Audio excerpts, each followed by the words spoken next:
All right, Jeff here at StopThePirates.blogspot.com. It's 20th of October, 2015. And just want to preface this by saying this is not legal or tax advice. Void where prohibited. I'm not an attorney, or use your own judgment when it comes to your own processes and procedures and what you do out there in the commercial world. What I want to talk about today is birth certificates and how this whole kind of machination works. So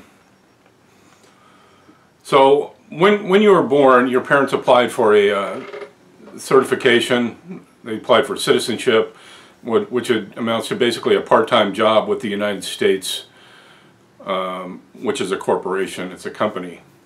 And part-time because your full-time job is working for you. Your full-time job, you receive money of exchange because you're exchanging your labor, which is your private property, for other products and services of equal value. Private property is not taxable. There is no real gain, therefore no income tax. And what's interesting too is if you look at in a law dictionary, the definition of the word income, it's actually considered capital gains from investments. But only a corporation can earn income. So if a judge ever asks you, how much income did you earn, you legally and lawfully say, I haven't earned any income. Define what income is. So anyway, the application they made was known as an application for live birth certificate. And what issued from this application is known as a birth certificate. So the company, the United States, kept the original application and gave your parents a copy of the birth certificate. This created what is known as a foreign situs trust. Okay. The big problem, though, is that when you were born, you in essence went to work for the company. The problem is the company you went to work for could not pay back the loans they had with the bank, and the company had to go into bankruptcy in 1933. So we went to work for a bankrupt company when we were born, and basically said, well, we'll pay all your bills for you. So therefore the corporation has no way to pay us. Furthermore, the company came to your parents and asked to borrow your assets, and your parents unwittingly obliged, thus making you one of the company's creditors. It's interesting to note, take note of that, because you and I are the creditors. So here's the deception. The company then took the application and pledged your future labor as a guarantee for payment to the bankers, also known as the International Monetary Fund. The bankers gave the company a credit for your application against the amount that the company owed the bankers, which at the time of your birth was worth anywhere, it said $1 million to $3 million. And but this transaction is really not made in dollars. It's just made in what's referred to as money of account. A money of account transaction. So no real money actually changed hands. It was simply an accounting entry against the debt owed to the bankers by the company. So this is credit. The bankers then took your application and used fractional banking lending. It is the birth certificate that is proof that an application was submitted. It is the application that is the real negotiable instrument. And the birth certificate proves there is a negotiable instrument being used in commerce to borrow money. What a certificate is. So fractional banking, if your birth certificate is worth, say, $1 million, the bank can loan the same $1 million out as many as 9 times, thus making your birth certificate worth $9 million, and it keeps going and going and going. So your birth certificate has almost unlimited value associated with it. It's credit. It's debt, really, if you think about it. However, because it was pledged, you became involved in what is known as involuntary servitude, or basically a slave to the company, and what is known as an invisible contract, since you didn't know about it. They never tell us any of this stuff. So if you look at your birth certificate, you'll notice that it reads basically like a title to your car, or certificate of title. You never actually get the title. But it's got the weight, so many pounds, date of delivery, parties involved, the length, the size, what engine. It's even got your footprint on it. So what does the bank do when you borrow money on a car? They keep the certificate of title for safekeeping until the debt is paid. Once the debt is paid, they release the certificate of title back to the original owner. For now, you get the use of the car until the debt is paid. Basically the same situation that we're in. So they took the title to your body, the birth certificate, and borrowed money against it. And that's exactly what the birth certificate is. It's the title to your body. Interesting, just like a car. And we have to realize that we're not the title. We are the flesh and blood man, woman, human being. We're not the ink on the paper. So since you and I are the only one who gives value to the birth certificate because it's our labor, that you and I are the only ones who can go back to the bank and redeem and regain control of the birth certificate, just like the car. The car gives value to the title to the car. You give value to the title of your birth certificate. Without you, the birth certificate is worthless. So right now, even though they have no legal right or claim or lien, the makers control your title birth certificate. You can regain control by simply filing a lien against the title using an affidavit of obligation or a commercial lien. This is done every day. Banks file notices, liens every day. They file it with the Department of Commerce, Secretary of State, to prove and establish their interest in all kinds of property, homes, cars, tools, equipment, what have you, whatever they're loaning money against. So what do you want to do? Do you want your title back? It's done very simply by contacting the Secretary of the State or Department of Commerce and filing a UCC-1 financing statement and listing the property as collateral on the statement. The same can be done with your birth certificate, which is your property. You and only you can file this notice of lien. You and only you can determine the value of the property, since you are priceless in God's eyes. The value of your security agreement, which is listed as collateral on the UCC-1, should be unlimited. So here's some good news. All of your debt, all of our debt, what we call debt, is actually prepaid with what's known as money of account.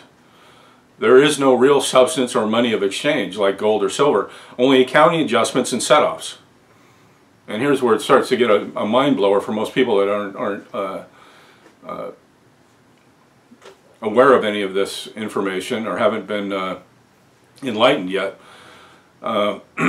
So they agreed to do this after they gathered up all the gold from the people and passed what's called House Joint Resolution 192 back in 1933. So the truth is, you and I already are. It's just, nobody's told us yet until now. And that's kind of a mind blower too, that there is no real money to pay anything with. It's just accounting set-offs and discharges. So like all good companies, they offer their employees insurance benefits. They offer insurance to us if we would fill out a Form SS5, also known as an application for Social Security benefits. This all originated from the Shepherd-Towner's Maternity Act, which was to help new mothers with the care of their children if the mother was unwed. And what's interesting, if you look at your birth certificate, and the way they sneakily do this is that your mother always uses her maiden name on the birth certificate, which makes us all basically bastard children. And the hospitals are foundling hospitals, and so basically your mom goes in there and says, hey, I don't have any money to pay anything with, and we're destitute, and please help us. Here, take my child. And yeah, that's why they ask for the maiden name of the mother on the application for a live birth certificate. We are all considered bastard children with the company as our daddy. So the SS5 is really of a power of attorney for the company who issued the insurance benefit to the real man. Power of attorney was given to the corporation, aka the government.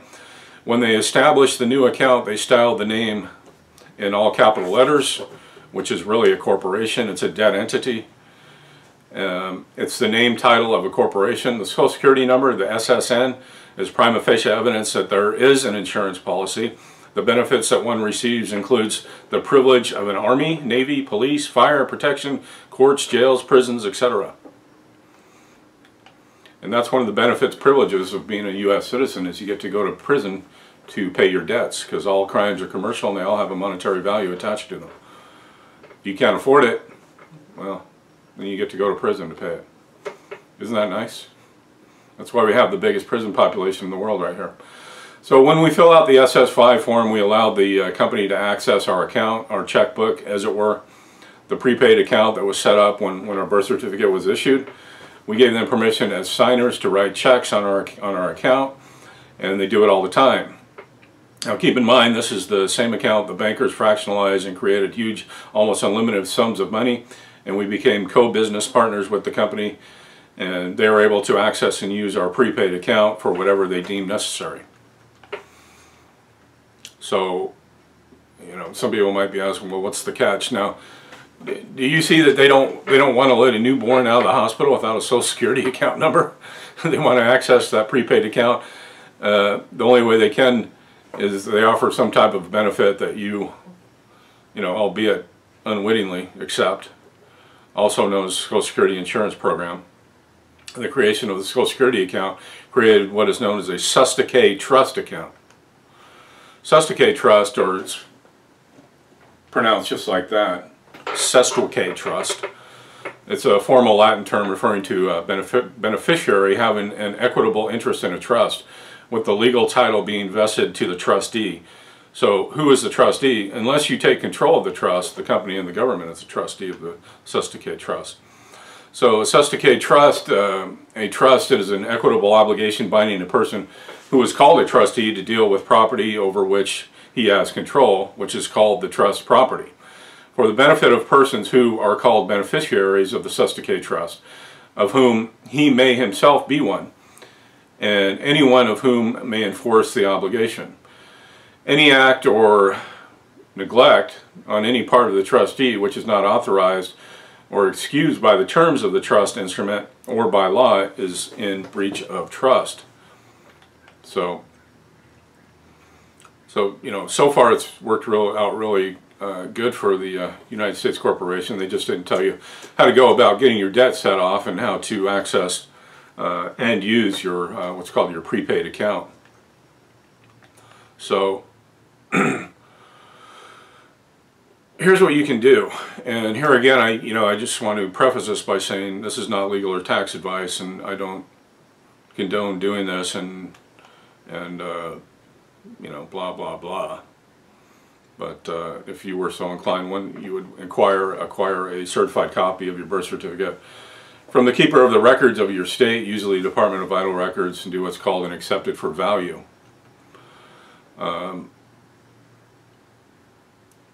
Accepted for value is basically a banker's acceptance, because there is no money to pay anything. When you accept for value the birth certificate and create a bond, an insurance policy guaranteeing we won't harm anyone, and send them both with a copy of the UCC-1 financing statement proving our security interest in the birth certificate, and send it all to the payroll clerk of the company, also known as the Secretary of the Treasury. I guess today it's that old grandma looking lady, I can't think of her name right now. Janet Yellen, is that right? So you need to let them know you want to use your prepaid account. It's the same thing as asking him to pay for the expenses we have incurred on an expense report while being employed with the company. So think of it that way. You're an employee of the company, but you're the signer for all the debts for the company. So as a part-time employee of the company, because there is no money to pay anything with anyway, they have to pay all of your expenses. So they give us what's basically an expense account, a prepaid account, and you know, we might as well use it, right? That's what it's there for. So when someone sends you a bill, it's what's referred to as a presentment. What they're attempting to do is create a new money with money of account, checkbook money. By getting you to accept the liability they're sending you and get you to pay the bill with money of exchange, which is Federal Reserve notes, or the equity you created, i.e. money that was created as a result of your labor, They actually will keep kind of borrowing more money into existence for the which raises the national debt. Hang on one second.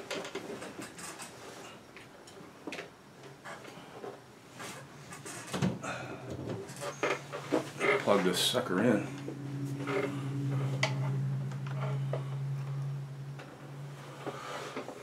Okay. So, you know, in commerce, whoever creates a liability must bring in the remedy as well. The sender doesn't send you the funds to pay the bill.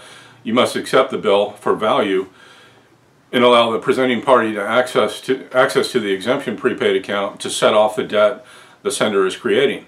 So it's your choice whether to set off the debt with the prepaid account by accepting the bill for value and having the presenter send the accepted for value presentment that you return to them back to the paymaster, i.e. the Secretary of the Treasury, or give them equity from your labor, i.e. Federal Reserve notes. So I know which one I would rather do. So you just accept the so-called presentment for value and have them send it back to the payroll clerk, right? There are certain, if you do this, certain things you want to do concerning your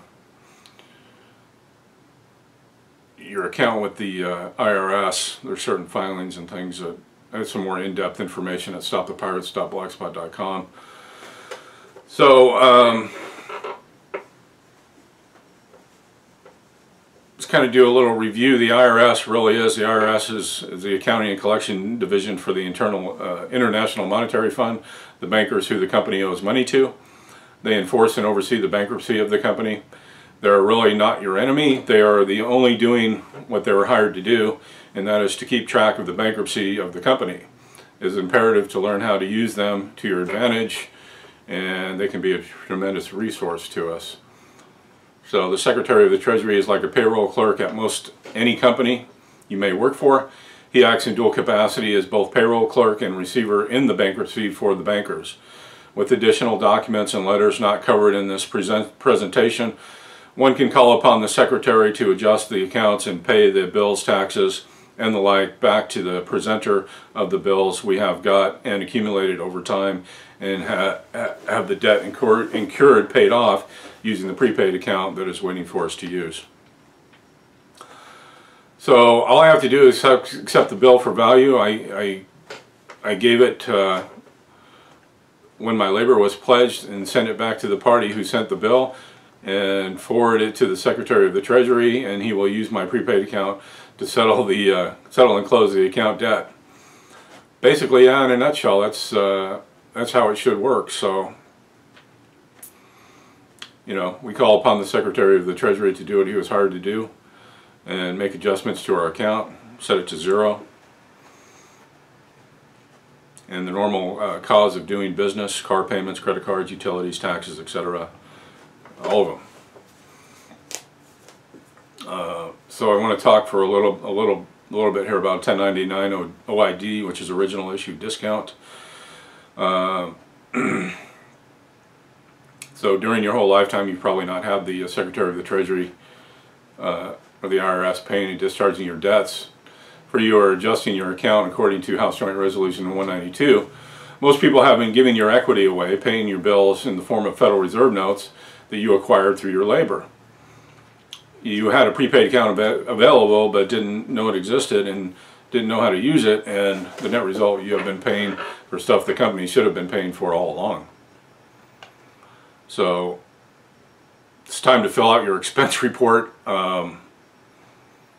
That's your Form 1099 OID, and sending it to the accounting department of the IRS to be reimbursed for the stuff you paid for but the company was supposed to pay for it. Now, this is very dangerous information, and I don't recommend that anybody do this unless you really know your shit. So the 1099 OID is basically an expense report that needs to be submitted to the company by the accounting department, the IRS, to be reimbursed for purchases you made that the company should have paid for in the first place.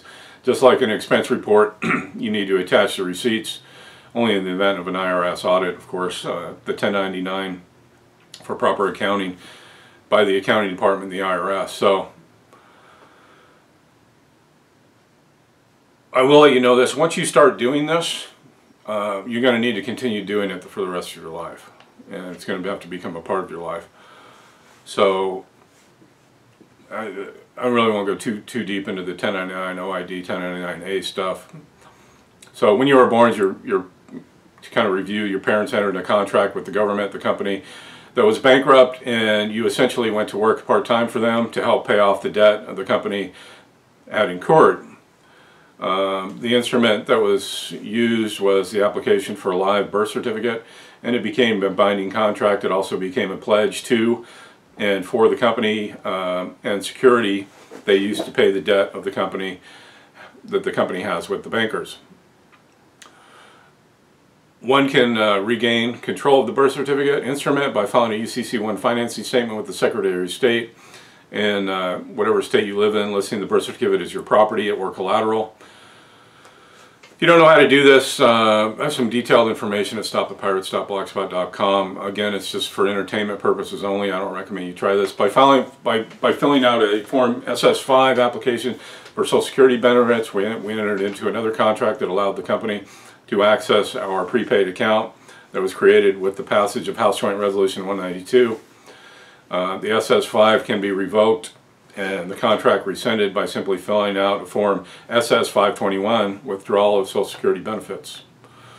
So by creating a security agreement and then an affidavit of obligation, commercial lien, recording it in the county, and filing a UCC-1 financing statement with the Secretary of State, you regain control over the application for live birth and the straw man that was created by the corporation. Please be aware that this is an ongoing learning process, and always do your due diligence, and don't jump into anything half-heartedly. If you're going to do it, which I don't recommend that you do, measure twice and cut once, as they say. Get some help as much as possible. I always recommend doing your own homework, and don't trust anybody out there, at least not me, because I don't know anything. Anyway, that's basically it. Kind of in a nutshell, tells you what's going on with your birth certificate and how you can reclaim it if you're so inclined, hypothetically. This is not legal or tax advice, for entertainment purposes only. Go to stopthepirates.blogspot.com. We've got some more information out there that, in the coming years to come, if we do have problems with the economy and jobs and things like that, you're going to want to know this information, that all of your debts are prepaid with your account that was set up at your birth. So it's good news. Thanks, and have a great day.